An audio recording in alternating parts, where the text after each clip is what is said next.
To me, is it? Yeah, I reckon. Is it suitable? Yes, we do use it for pre-patching, along with other things, but yes, we do use it for that. It's like, what we use it for is, I call it preventative maintenance or preventive reactive maintenance, and it's ideal for dealing with the pothole and treating an area in the vicinity of the pothole, so you don't get that pothole creep, as many of you have seen on roads around the UK. So yes is the answer. Sorry, we found the programs have developed, so I think ideally if when Rejuvopatch is laid a year, 2 years ahead, it can be ahead of the program, which helps manage your surface dressing and carriageway micro programs as well, really, by waterproofing the most needed bit. So second one, if we take a Groundscrew question, how well does it take on impact damage, and so essentially does the Groundscrew get damaged if the car was to be outside? I'm actually going to pass that on to Dave, Kat, as a technical person. Yeah. No, I'm not really a technical person. The answer to that is I'm only aware of one instance where a Groundscrew has been damaged itself, and that was because it was an installation with a lattice mast fixed to it, and it didn't shear as it was designed to do, and effectively what it did was wrench the Groundscrew, or the top part of the Groundscrew, out of the ground. So my view is that was more a problem with the lattice than the Groundscrew itself. As far as I'm aware, I haven't seen any Groundscrews that have moved in the ground on impact. And in fact, that is one of the beauties of the product, is that the Groundscrew stays where it is. Your post deforms or flattens or bends, you can just take it out and drop another one in. So we take a slurry sealing question this time. So you said it lasted 20 years in Minicroft Road. How long does slurry sealing last on average? I think from my experience, from the roads or footpaths that we've actually treated, very few of them have actually shown any major wear, and I think it's probably more about wear.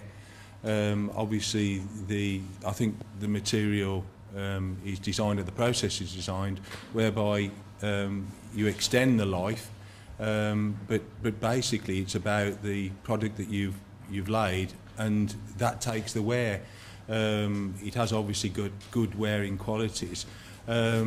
Obviously, what you can't allow for is if you've got failure beneath the surface. I think we've seen locations where the footpaths have been in particularly poor condition, virtually little or nothing of the original surface left. And as a direct replacement for the original surface, it's more than adequate, and in some cases it probably performs better than, because of it being so closely graded. You can't get away from the fact that if you've got substandard foundations to the footpath, if it's being abused by heavy lorries, then there's a potential for the surface to fail, but that's not as a result of the failure of the product itself. It's more about the failure in the construction of the footpath itself. But it does appear to be extremely durable, and if it's only subject to general foot traffic, then I think that it's not quite indefinite life expectancy, but certainly you'd expect 10, 15, 20 years from the surface itself. They were actually, on my figures, indicative, and I've taken over the last 13 years where we've got systems where we record everything we do on the network, so we can see how long materials last for. So yes, they are completed job figures that we were looking at, but they were meant to be indicative. They're not meant to reflect contractors that we have now or had in the past. But yeah, they do include for everything. Well, we're in the process of rolling out 20s across Warrington. There's always going to be instances where, you know, a resident calls up and they're not happy with the location, and on the times that we've had that, it's been a breeze to take out. You know, we've probably 10 to 20 times that we've had to do it, and it hasn't been a problem at all.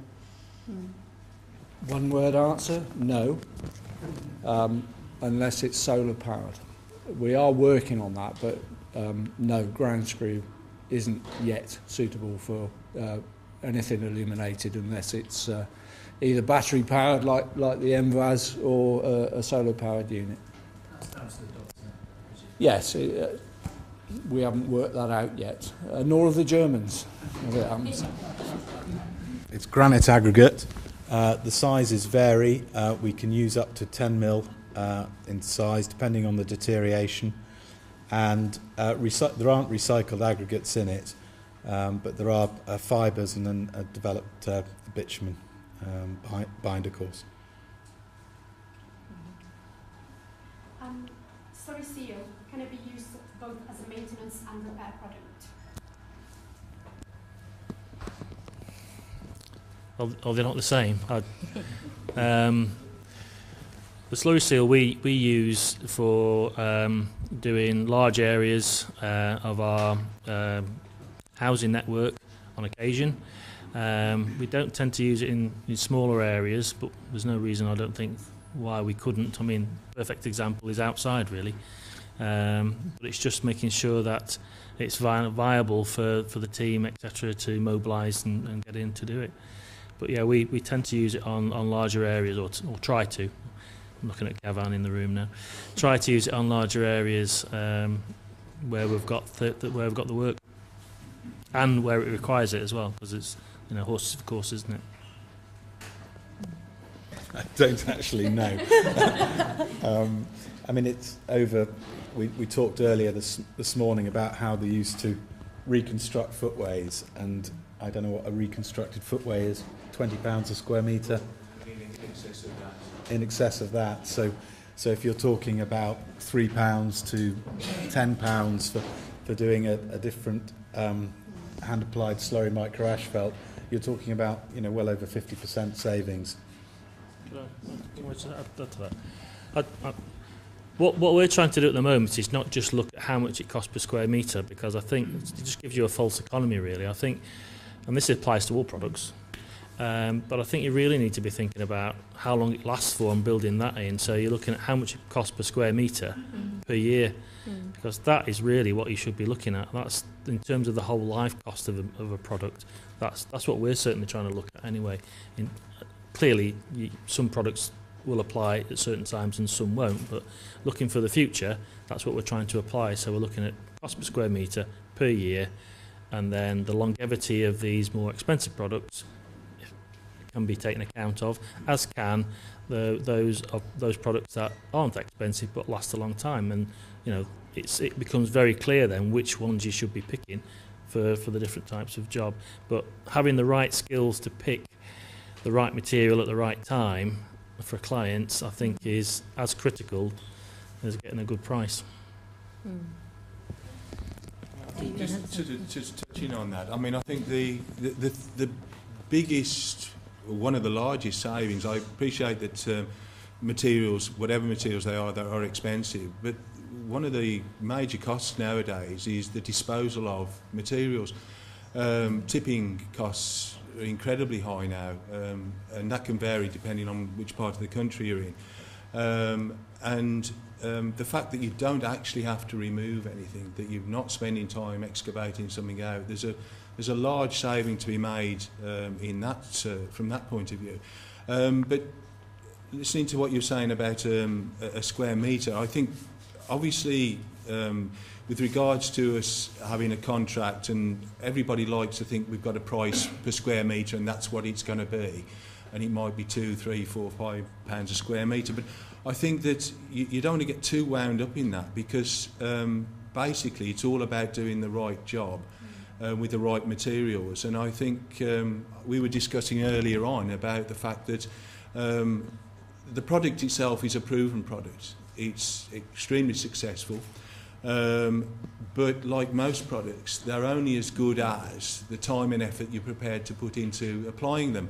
And the process itself depends an awful lot on spending the little bit of time and care in preparing the surface, to regulate the surface, before you actually apply the finished surface. Because one of the biggest problems that you can end up with if you don't is that the product itself is extremely efficient at keeping out water as it's designed to. But if you don't do the regulating in the first place and you simply mirror the depressions that were there in the footpath, then simply it'll look absolutely horrendous, because the first time it rains there'll be puddles all over the place. The residents will be saying, well, we never had puddles before. Well, they didn't, because it was simply soaking through the porous surface. So you need to accept that there's going to be a cost in preparing, but the benefits far outweigh that additional cost. And it's not extreme, but it's worth spending the time and the trouble and that little bit of extra money in preparing and getting a footpath as you would wish it. And I think one of the things that we've found, there's a lot of different types of surfacing processes or applied surfaces for footpaths.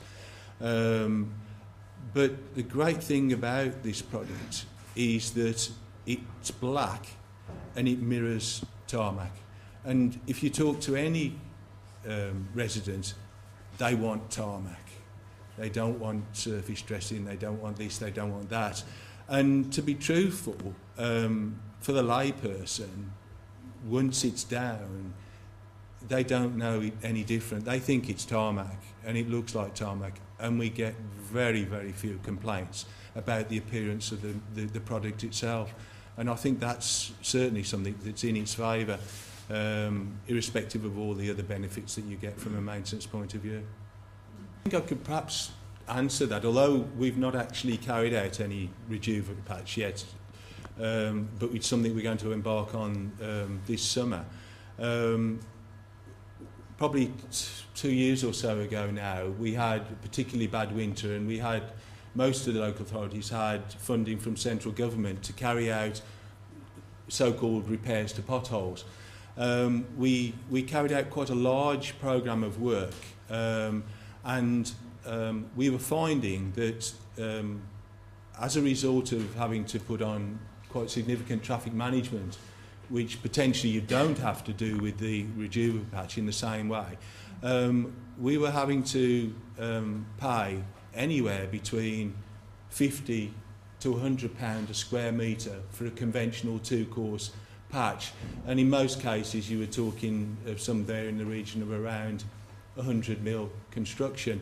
Now, I understand from what I've been told that potentially the Rejuvopatch is going to be costing somewhere in the region of around about £10 a square metre. You correct me if that's not correct, but that gives you an idea that we've got something here that is going to cost us, say, £10 a square metre, as opposed to something that was costing us £50 to £100.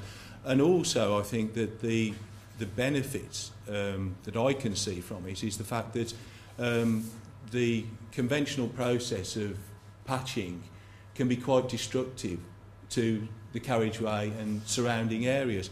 And depending on the type of road construction that you have, I mean, typically in Sandwell we have a lot of waterbound construction that's got series of surface dressing and not a lot else. But it's a little bit like a pane of glass. You know, you hit it in one spot and it breaks all over. And I think that simply the action of breaking out, whether you're gunning it out or however you may be doing it, it's difficult not to damage the surrounding area. Sometimes you're having to chase and chase and chase to get a joint to cut back to. So you're over excavating all the time just to get to an edge to work to. And sometimes you just don't appreciate what damage you're doing, because the number of times we've done conventional patching 1 year in preparation for surface dressing the following year, and by the time we've come to surface dress, we've found that there's holes around the patches, and we put a solid plug in the middle of a fairly flexible road construction, and we're finding that all we're doing is perpetuating the failures, whereas I think that this process potentially will benefit us, because you're not going to cause that damage and you're helping to knit together all the weaker areas around the main point of failure. Question, well, I think depth-wise it goes down to about 40. It's not texture depth because it's micro texture, isn't it, that you get with it? But macro texture. Macro texture, yeah, yeah. Right, And it's more about the skid resistance of the aggregate that you're actually PSV. using. Yeah, I mean, the PSV of the granite aggregate is high. It's nearing. Sorry. It's certainly 60 plus, I think. But we've had a great recommendation today, actually, that we could probably look to incorporate even higher PSVs on the busier roads and so forth, which is a great idea. But it's never been a real issue because we use the granite with such a good PSV in. Does that answer your question? Yeah. Funnily enough, though, I've taken 2 samples today to have a macro texture test for our CE marking audit on the 28th of April. So the answer might be in the result of that test. I think we believe it'd be about 0.4 macro texture. So I can always forward you the result of that test. I mean, I think the way that technology is going, as the boffins would be telling us now, that the way material design is moving, there's a recommendation towards using smaller aggregates in your surface course. And by doing that, you basically create a larger surface area in contact with the tyres, which in turn allows you to use aggregate with a lower PSV. And effectively, because you've got sort of such a fine and close graded aggregate in the material that you're using, I think that you'd find that you would have a similar sort of benefit, that you'd be able to achieve the same sort of levels of skid resistance with a potentially lower PSV.